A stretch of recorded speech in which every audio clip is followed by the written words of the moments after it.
पहली तस्वीर, केंद्रीय गृह मंत्री अमित शाह से मुख्यमंत्री भूपेश बघेल की मुलाकात। नक्सली खात्मे के लिए केंद्र से मदद मांगी, 5 मुद्दों पर मदद की दरकार। दूसरी तस्वीर, पेट्रोलियम मंत्री धर्मेंद्र प्रधान से मुलाकात। एथेनॉल निर्माण के लिए राज्य से सीधे चावल खरीदी की मांगी अनुमति। तीसरी तस्वीर, सड़क परिवहन मंत्री नितिन गडकरी से मुलाकात। राज्य में सड़क परिवहन का जाल बिछाने मांगी विशेष सहायता। ये तस्वीरें बताती हैं बघेल सरकार की रणनीति और प्राथमिकताएं अब बदल गई हैं। पिछले 2 सालों में लगातार ऐसे 1.5 दर्जन से ज़्यादा मामले सामने आए हैं जिसमें देखा गया कि केंद्र बनाम राज्य की लड़ाई बढ़ी तो दोनों तरफ दूरियां भी बढ़ती गईं। लेकिन मुख्यमंत्री भूपेश बघेल अपने 2 साल पूरे करने जा रहे हैं, तब ऐसा लग रहा है कि ये दूरियां कम हो रही हैं। विकास की जो गति रुकी हुई है उसे फिर से गति प्रदान करना है, लोगों को रोज़गार देने के लिए काम करने हैं, सड़कें बनाना है, टावर लगाना है और वहाँ के विकास के लिए चर्चा हुई और अभी 5 बटालियन भेजा भी गया है। तो सुरक्षा विकास, जब तक नक्सली समस्या की दूसरा जो एंगल है विकास की आवश्यकता, लोगों के रोज़गार की आवश्यकता, इस संदर्भ में मैंने बात की तो बहुत ही सकारात्मक उनका रुख रहा है। सरकार की मंशा अपनी जगह है, लेकिन बीजेपी मानती है कि सरकार बनते ही ऐसी ही कोशिश होनी थी। बघेल सरकार ने फिजूल में 2 साल बर्बाद कर दिए। तो अच्छा माहौल छत्तीसगढ़ का बनेगा। केंद्र जो है आपको लगातार पैसा दे रहा है, उसके बावजूद जो है आप यहाँ पर आकर जो है वो अपशब्द बोलना और कटघरे में खड़े करने का सफल प्रयास करना, इससे छत्तीसगढ़ का विकास नहीं होना है। छत्तीसगढ़ के विकास के लिए नीति स्पष्ट हो, आपकी नीयत स्पष्ट हो, आपकी वाणी में संयमता हो, तब जाके छत्तीसगढ़ आगे बढ़ेगा। उधर कांग्रेस इसे रणनीति में बदलाव नहीं मानती, बल्कि राज्य के विकास की कोशिश बताती है। यह रणनीति में परिवर्तन नहीं है, यह राज्य के विकास के लिए मुख्यमंत्री भूपेश बघेल जी का और कांग्रेस की सरकार का कमिटमेंट है। राज्य के हितों और हकों की आवाज उठाने में छत्तीसगढ़ की राज्य सरकार कहीं पीछे नहीं हटेगी। हम बातचीत भी करेंगे, हम अपने अधिकारों के लिए आवाज भी उठाएंगे और हम राज्य के विकास के लिए सर्वांगीण प्रयत्न भी करेंगे। फिलहाल केंद्र और राज्य के बीच इन मुलाकातों से ऐसा लग रहा है कि दोनों तरफ जमी बर्फ पिघलने लगी है। राज्य सरकार भी इस बात को भली भांति जानती है कि केंद्र और राज्य की लड़ाई में कई ऐसे विकास के मसले अटक सकते हैं जिससे छत्तीसगढ़ को नुकसान हो सकता है। इसलिए अब तक आक्रामकता से बात रखने वाले मुख्यमंत्री बघेल ने विवाद खड़ा करने की बजाय बातचीत का रुख किया है। क्या आने वाले दिनों में इसके सकारात्मक परिणाम मिलेंगे, ये देखने वाली बात है। मोहन तिवारी, बंसल न्यूज़, रायपुर।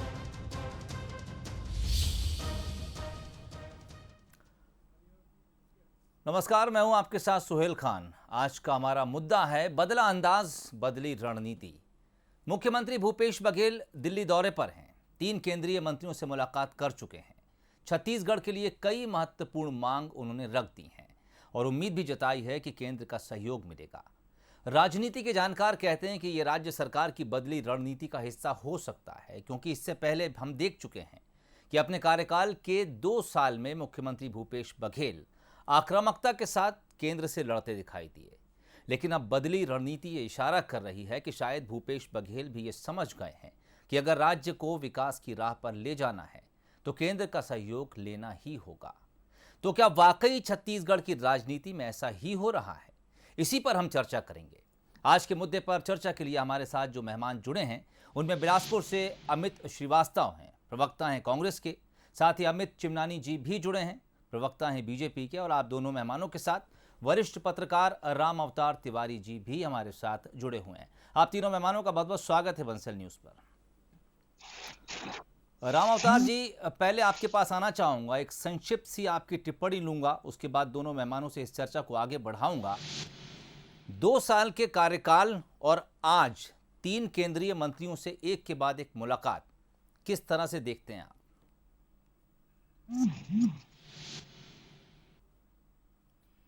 देखिए, राज्य के विकास के लिए विधानसभा चुनाव के बाद सारे राजनीतिक दलों को राजनीतिक नजरिए से ऊपर उठकर राज्य के विकास के लिए ध्यान देना चाहिए। जी, विचारधाराएं अलग अलग हो सकती है, परंतु उसका नुकसान जनता, छत्तीसगढ़ की जनता को ना हो।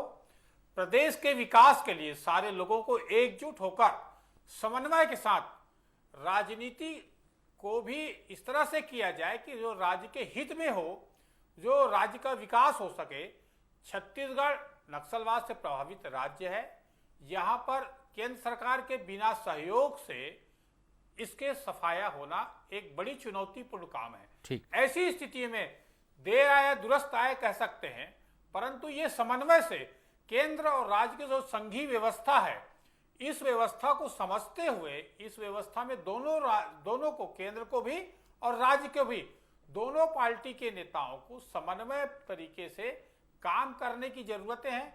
कहीं न कहीं अपने राजनीतिक विचारधारा के परस्पर विरोध होता है, उस विरोध को दरकिनार करते हुए काम करने की आवश्यकता इस समय है, क्योंकि कोरोना संकट से ऐसी ही आर्थिक संकटें हैं केंद्र सरकार हो, राज्य सरकार के पास।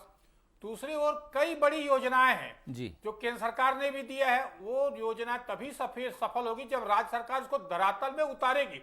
तो धरातल में उतारने की महत्वपूर्ण जिम्मेदारी राज्य सरकार की है, चाहे वो पेयजल योजना हो या कुछ भी हो।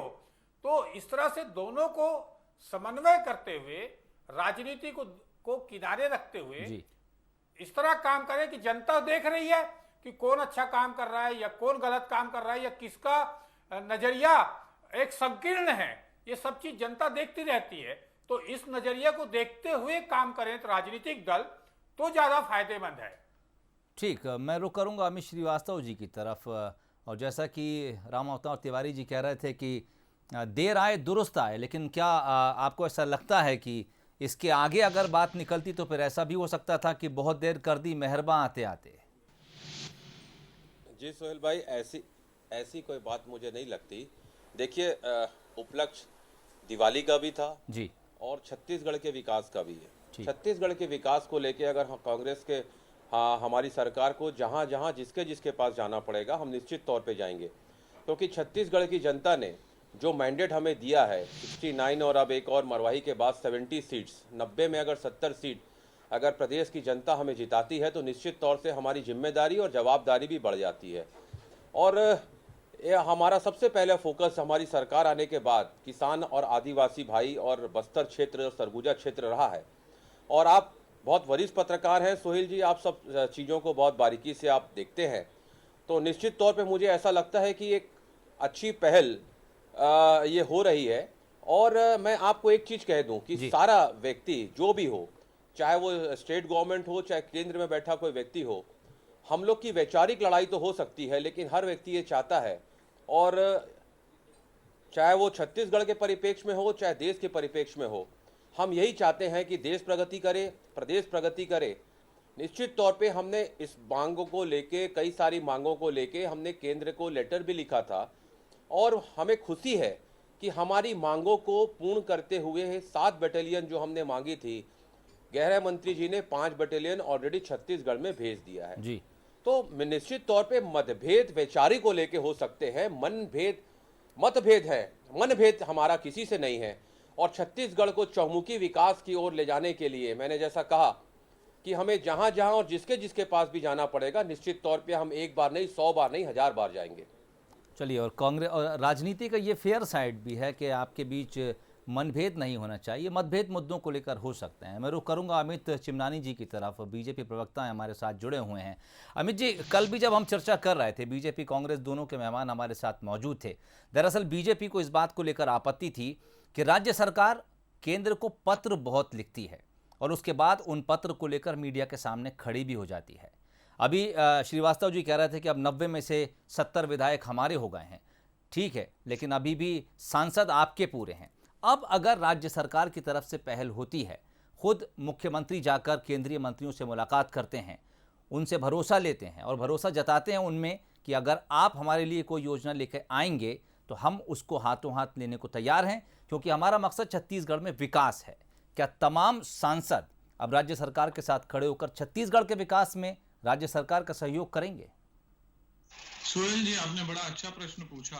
आपने पूछा कि सांसद क्या खड़े होंगे, मैं तो कहता हूं हमारे भारतीय जनता पार्टी के सांसदों की सक्रियता ही है जो मुख्यमंत्री भूपेश बघेल जी की चिट्ठी के रूप में दिखाई दे रही है। उस चिट्ठी में उन्होंने खुद तारीफ की है कि केंद्र ने उनको बहुत मदद की है और केंद्र सरकार का आभार भी व्यक्त किया है छत्तीसगढ़ शासन ने। और ये स्थिति कब हुई है सोहेल जी? तब हुई है जब राज्य सरकार सीधा टकराव रखती थी केंद्र से। ये बात किसी से छुपी नहीं कि छत्तीसगढ़ ऐसे प्रदेशों में है जिसके मुख्यमंत्री हमेशा केंद्र सरकार के खिलाफ बोलते आए हैं, हमेशा केंद्र के कानूनों को चैलेंज करते आए हैं और ये कहते हैं कि हम आपका कानून नहीं मानेंगे, हम कृषि बिल यहाँ पर लागू नहीं करेंगे, हम सीएए लागू नहीं करेंगे, एनआरसी आएगा तो पहला आदमी मैं होऊंगा जो साइन नहीं करूंगा रजिस्टर में। ऐसी बहुत सारी बातें मुख्यमंत्री जी ने बयानों के दौरान कही, लेकिन केंद्र ने उसके बाद भी किसी प्रकार का भेदभाव नहीं किया। उन्हें जो करना चाहिए था उन्होंने किया। एक चीज बस आपकी अनुमति से मैं थोड़ा सा रिकॉल करवा रहा हूँ, कोयला खदानों की भी जब बात थी तो हमारे कोयला मंत्री खुद चलकर छत्तीसगढ़ आए कोरोना काल में और वो मुख्यमंत्री के निवास पर गए, मुख्यमंत्री को कहीं बुलाया नहीं और मुख्यमंत्री ने जैसा कहा कि आप ऐसा करिए वैसा केंद्रीय मंत्री जी ने कर दिया और सारी बातें राज्य शासन की मान ली। तो इससे तो ये स्पष्ट है कि केंद्र सरकार ने कभी भी छत्तीसगढ़ को सौतेला व्यवहार नहीं दिया। हमेशा चाहे राज्य सरकार का रवैया गलत भी रहा तो हमारे सांसद सक्रिय रहे, उन्होंने मदद दिलवाई। हमारी केंद्र सरकार एक उदार व्यक्तित्व दिखाते हुए हमेशा मदद करती गई। अब भी जो मांग कर रही है राज्य सरकार, उसमें भी माननीय प्रधानमंत्री जी ने और अन्य केंद्रीय मंत्रियों ने ये कहा है कि हम पूरा इस पे मंथन करेंगे और जो भी होगा हम जरूर मदद करेंगे। लेकिन एक प्रश्न मैं पूछना चाहता हूँ कांग्रेस के, क्या वो केवल केंद्र शासन पर ही निर्भर है? क्या वो केंद्र शासन की मदद के बिना बिल्कुल और कोई काम नहीं कर पा रही है क्या? जनता ये भी पूछती है। अभी अमित श्रीवास्तव जी कह रहे थे कि हमारे 70 विधायक हैं, हमारी जिम्मेदारी बड़ी है।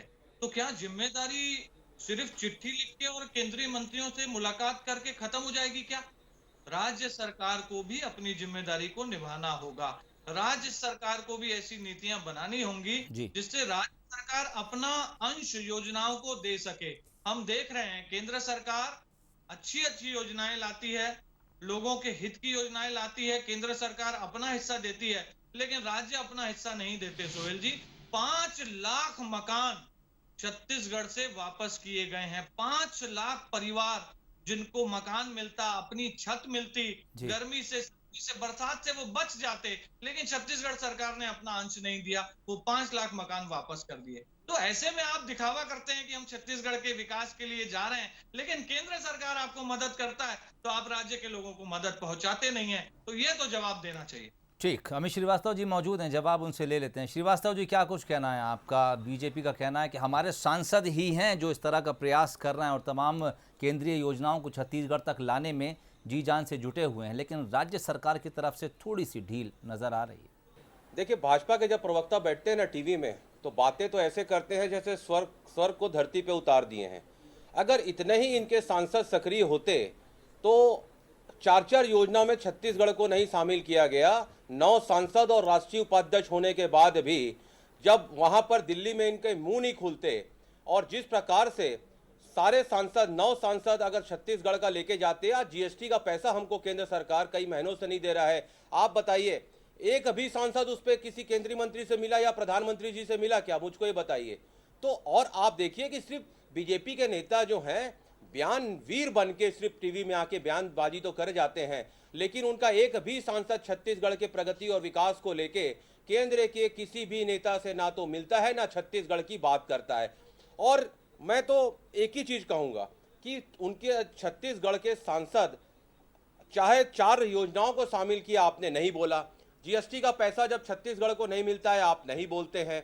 जब कोल माइंस की बात आती है तो छत्तीसगढ़ का लोहा, छत्तीसगढ़ का कोयला, छत्तीसगढ़ का एल्यूमिनियम सब आपको चाहिए, लेकिन जब योजनाओं में छत्तीसगढ़ को नहीं शामिल किया जाता तो यहाँ के सांसद क्यों मौनी बाबा बन जाते हैं? अब आज हमारे मुख्यमंत्री जी जा रहे हैं, मंत्रियों से मिल रहे हैं हम, और एक एक चीज उनको बता रहे हैं कि हमने जो पत्र आपको लिखा था आपने उसको संज्ञान में लेके आपने 7 बटालियन भेजा है, 5 बटालियन आपने भेजा है, हम आपका शुक्रगुजार हैं।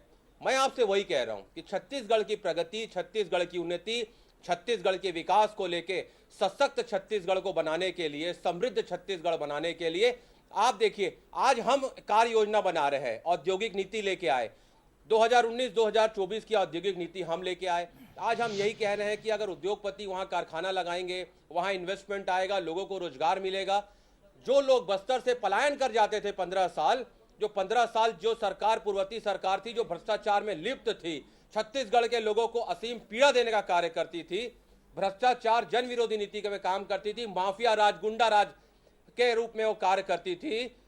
छत्तीसगढ़ की जनता ने, जो कांग्रेस मुक्त भारत की बात करते थे, छत्तीसगढ़ की जनता ने उन्हें बता दिया कि बस्तर से यह संदेश जा रहा है देश में कि सबसे पहले बस्तर मुक्त बीजेपी छत्तीसगढ़ की और बस्तर की जनता ने करके ये संदेश दिया है। 10 सेकंड सोहेल जी, नहीं, 10 चिमनानी साहब मैं आ रहा हूँ आपके पास, चिमनानी साहब मैं आपके पास आऊँगा, लेकिन उससे पहले राम अवतार तिवारी जी बहुत गौर से इस तमाम चर्चा को सुन रहे थे और मैं आपके पास आना चाहूँगा।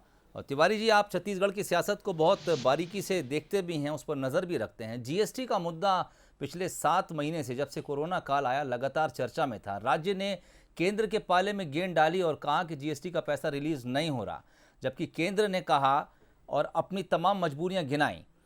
आप किस तरह से इस पूरे मामले को देखते हैं? दरअसल बीजेपी और कांग्रेस से जब इस सवाल किया जाता है तो वो आरोप प्रत्यारोप में बात चली जाती है, लेकिन मैं चाहूंगा कि क्या कुछ हकीकत है, आप पर्दा उठाएं, उसके बाद दोनों मेहमान हमारे साथ जुड़े हुए हैं। देखिए सोहेल जी, जीएसटी का मामला सारे राज्यों के लिए है, कोई एक राज्य को नहीं दिया जा रहा है। इसमें सारे राज्यों के जीएसटी के पैसे रुके हैं, केवल छत्तीसगढ़ के नहीं रुके हैं। ठीक, तो और इसीलिए केंद्र सरकार ने राज्यों को जीएसटी के बदले वो लोन लेने के लिए कहा, तो उसमें ज्यादा राजनीति करने की अभाव है। फिर भी क्योंकि राजनीतिक दल अपने है आरोप प्रत्यारोप कर रहे हैं, मगर इसमें कोई ज्यादा दम नहीं है। ओके, पहली बात जी। दूसरी बात ये बोल रहा हूं मैं, देखिए इसी 15 साल रमन सिंह जी रहे और केंद्र में कांग्रेस की सरकार रही, ठीक, मगर रमन सिंह बहुत समन्वय के साथ, सौम्यता के साथ केंद्र सरकार की सारी योजनाओं का पैसा लाते रहे। ठीक, उनके शासनकाल में इस तरह की टकराहट की स्थितियां नहीं थी, हमारे राज्य में ही हमको देखने को मिला। ठीक, दूसरी बात जी। तीसरी बात ये बोल रहा हूं मैं कि अगर छत्तीसगढ़ में कांग्रेस ज्यादा सीट पा गई विधानसभा में और लोकसभा में भाजपा पा गई, तो इसमें जनता का दोष थोड़ी है। जनता ने तो अपने विवेक से निर्णय लिया।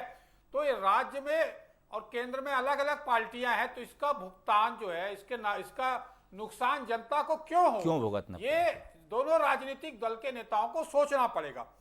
तीसरी बात यह है कि इस बार, इसके पहले भी मुख्यमंत्री और कांग्रेस के नेता लगातार केंद्रीय मंत्रियों से मिलते रहे हैं।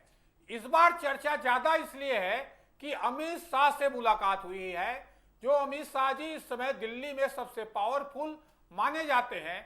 उनके पास गृह समेत समय महत्वपूर्ण विभाग है। तो एक तरह से राज्य के मुख्यमंत्री का अमित शाह से मुलाकात के बाद ये चर्चा ज्यादा हो रही है और इसके अलग अलग अर्थ निकाले जा रहे हैं जी।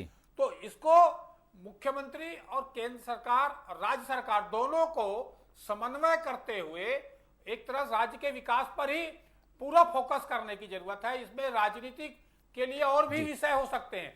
इस नवगठित राज्य में विकास की संभावना अपार है।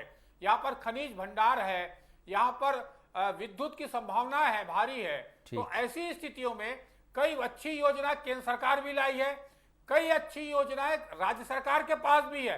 तो इन दोनों जो सांसद और विधायक, जो सांसद ज्यादा जीत के आए हैं छत्तीसगढ़ में और विधायक ज्यादा कांग्रेस के जीत के आए, ऐसे दोनों पार्टी के नेताओं को एक संयुक्त बैठक करनी चाहिए और एक रणनीति बनाकर दोनों राजनीतिक दलों के नेताओं को मिलकर जाकर अपनी समस्याओं को हल करने दबाव डालना चाहिए। बिल्कुल ठीक तिवारी जी। और दरअसल लोकतंत्र का यही तो एक खास बात है, पार्टी किसी की भी हो, विधायक किसी दल से हो, सांसद किसी दल से हो, दरअसल जनता उन्हें चुनती अपने प्रतिनिधि के रूप में है और ये प्रतिनिधियों का काम ही ये है कि क्षेत्र में विकास की जो नई गाथा है उसको गढ़ा जाए। चिमनानी साहब, आप कुछ कह रहे थे, आपकी बात अधूरी रह गई थी। थोड़ा समय दीजिएगा, मैं अपनी बात सिलसिलेवार कहना चाहूंगा। अमित श्रीवास्तव जी एक लंबी स्पीच दे गए कि बहुत सारी योजनाएं ऐसी रह गई जिसमें शामिल नहीं हुआ, सांसदों ने कुछ नहीं बोला। तो फिर मुख्यमंत्री जी जो चिट्ठी लिख रहे हैं उसमें केंद्र सरकार को धन्यवाद और आभार किस चीज का कर रहे हैं और केंद्र सरकार की तारीफ किस लिए कर रहे हैं कि भाई हम जो मांगते हैं वो आप दे देते हैं। तो या तो अमित श्रीवास्तव जी सही नहीं बोल रहे हैं या तो मुख्यमंत्री जी सही नहीं बोले या अमित श्रीवास्तव जी क्लियर करेंगे। नंबर 1 बात। ठीक। बात जीएसटी का बार बार ये लोग प्रश्न उठाते हैं और गलत बयानबाजी से भ्रमित करने का प्रयास करते हैं। मार्च 2020 तक का जीएसटी का पैसा विपरीत परिस्थितियों में भी केंद्र सरकार ने दिया। अगर राज्यों के साथ कोरोना ने वित्तीय स्थिति को गड़बड़ किया है तो वो केंद्र के साथ भी है। तो अगर केंद्र आपको कह रहा है कि हम आपका पैसा दे देंगे, लेकिन कुछ समय के लिए आप वैकल्पिक व्यवस्था कर लीजिए और आपको जितनी जरूरत है उस हिसाब से आप व्यवस्था करिए, हम आपको पैसे देंगे। केंद्र ने कभी भी ये नहीं कहा कि हम नहीं देंगे। और जो केंद्र ने किया है वो जीएसटी कंपनसेशन एक्ट बना हुआ है, उसमें जो प्रावधान लिखे हैं उसी हिसाब से केंद्र ने कहा है और किया है। तो आप क्यों जनता को भ्रमित करते हैं कि हमारा पैसा नहीं दिया। 5,000 करोड़ रुपए अगर आपको नहीं मिल रहे हैं और 1,05,000 करोड़ का आपका छत्तीसगढ़ प्रदेश का बजट है, तो आप 5,000 करोड़ न मिलने से इतने परेशान हो रहे हैं, मतलब आपकी वित्तीय स्थिति बहुत खराब है। इस चीज को कांग्रेस को स्वीकार करना चाहिए। एकदम फड़फड़ा जा रहे हैं 5,000 करोड़ के लिए, लेकिन आपका बजट तो देखिए कितना बड़ा है। आप जो केंद्र की योजनाएं हैं वो छत्तीसगढ़ प्रदेश में लागू नहीं करना चाहते, लेकिन जो चुनावी घोषणा पत्र में वादे आपने किए हैं, छत्तीसगढ़ प्रदेश ने किए हैं, उसमें कोई एस्ट्रिक मार्क नहीं लगाया था कि केंद्र सरकार मदद देगी तो हम वादे पूरे करेंगे। 70 सीट के बाद केंद्र के पास आप चले गए और केंद्र से क्या मांगते हैं सोहेल जी कि फूड प्रोसेसिंग यूनिट लगाने के लिए पैसा दे दो। चिमनानी जी, अब समय कम में जवाब ले लिया जाए। अमित श्रीवास्तव जी, कई आरोप लगा दिए आप पर, मैं चाहूंगा आप जल्दी सफाई दे दें, उसके बाद राम अवतार तिवारी साहब का हम एक्सपर्ट कमेंट भी लेंगे। जी, भाजपा के प्रवक्ता अभी कह रहे थे कि मैंने जो कहा कि वो धन्यवाद दे रहे हैं मुख्यमंत्री जी, तो शायद मुझे ऐसा लगता है कि बड़े विद्वान प्रवक्ता है, लेकिन आज शायद तैयारी करके आए नहीं है। और मुख्यमंत्री जी का अगर शायद लेटर पढ़ लिए होते पूरा, तो सेकंड लाइन में उन्होंने लिखा है कि दिनांक 3 सितंबर 2020 के हमारे द्वारा जो आपको लेटर लिखा गया था और जो 7 बटालियन की मांग की गई थी, उसमें आपने संज्ञान लेते हुए 5 बटालियन आपने भेजा। और अभी ये सांसदों की बात कर रहे थे सोहेल जी, तो ये वही छत्तीसगढ़ के सांसद हैं, तो जीतते तो छत्तीसगढ़ की जनता के आशीर्वाद से हैं, लेकिन जब कोविड की लड़ाई छत्तीसगढ़ की जनता लड़ रही होती है तो अपने संसद निधि का पैसा वो प्रधानमंत्री रिलीफ फंड में देते हैं, मुख्यमंत्री रिलीफ फंड में नहीं देते। ये तो उनकी संवेदनाएं हैं जो छत्तीसगढ़ के सांसद हैं। अब रही बात अमित चिमनानी जी जो कह रहे थे, मैं उसका रिप्लाई दे दूं कि छत्तीसगढ़ की, मैंने जैसा कहा कि प्रगति, विकास और छत्तीसगढ़ को सशक्त और समृद्ध छत्तीसगढ़ को बनाने हमें जहां भी जाना पड़ेगा, हम एक बार नहीं, 100 बार नहीं, 1000 बार जाएंगे। ठीक, राम अवतार तिवारी साहब हमारे साथ जुड़े हुए हैं। तिवारी जी, क्या लगता है जो शुरुआत हुई 2 साल चिट्ठी पत्री में कट गए, नाराजगी में कट गए, बयानों में कट गए, लेकिन आज जो नज़ारे हमने दिल्ली के भीतर देखे कि एक एक तमाम मंत्रियों से मुलाकात की, जो कुछ छत्तीसगढ़ के लिए केंद्र से मिला उसके लिए शुक्रिया कहा गया, आपको लगता है आगामी वक्त में छत्तीसगढ़ के लिए ये पहल बेहद कारगर साबित होगी, हर एक आदमी तक इसका फायदा पहुंचेगा? निश्चित तौर पर सोहेल जी, आपने सही बात कही कि ये जो आज जो देखने को मिला है वो कल और परसों भी रहे तो ज्यादा अच्छा रहेगा, दो राजनीतिक दलों के लिए भी, जनता के लिए भी, और प्रदेश का विकास के कई मामले जो अटके हुए हैं, कई अच्छी योजनाएं जो है वो बनी हैं, उन योजनाओं को धरातल में पहुंचने में आसानी होगी, जनता को फायदा होगा। और ये जो टकराहट है, उस टकराहट के से जो किसी को फायदा नहीं होता, अंतोगत्वा जैसा हम पश्चिम बंगाल में देख रहे हैं या दूसरे जगहों में देखते हैं, तो इससे बहुत ज्यादा किसी राजनीतिक दल को फायदा नहीं होता। समन्वय के साथ जो आखिर जनता के टैक्स के पैसे हैं उसमें जनता का हक सबसे ज्यादा बनता है, उसके लिए दोनों राजनीतिक दलों को एक समन्वय के साथ काम करने की जरूरतें हैं। चलिए, और शायद छत्तीसगढ़ के लिए यही बेहतर भी होगा अगर राज्य सरकार और केंद्र सरकार मिलकर काम करें, तो अंतर्गतवा जिस शख्स को फायदा पहुंचाना है वो प्रदेश का अंतिम नागरिक है। और शायद ये बात नेताओं को, सरकारों को, सत्ता पक्ष को, विपक्ष को अच्छी तरह समझ लेना चाहिए कि समन्वय ही शायद वो अकेला रास्ता है जिसके ज़रिए विकास की एक नई गाथा लिखी जा सकती है और राज्य के अंतिम शख्स तक तमाम सरकारी योजनाओं का फ़ायदा पहुंचाया जा सकता है। और शायद यही सत्ता का लक्ष्य भी होना चाहिए। अमित श्रीवास्तव जी, अमित चिमनानी साहब और राम अवतार तिवारी साहब, आप तीनों मेहमानों का बातचीत के लिए बहुत बहुत शुक्रिया। आगे देखिए मध्य प्रदेश की तमाम बड़ी खबरें बंसल न्यूज़ पर, बने रहिए। इजाज़त दीजिए, नमस्कार।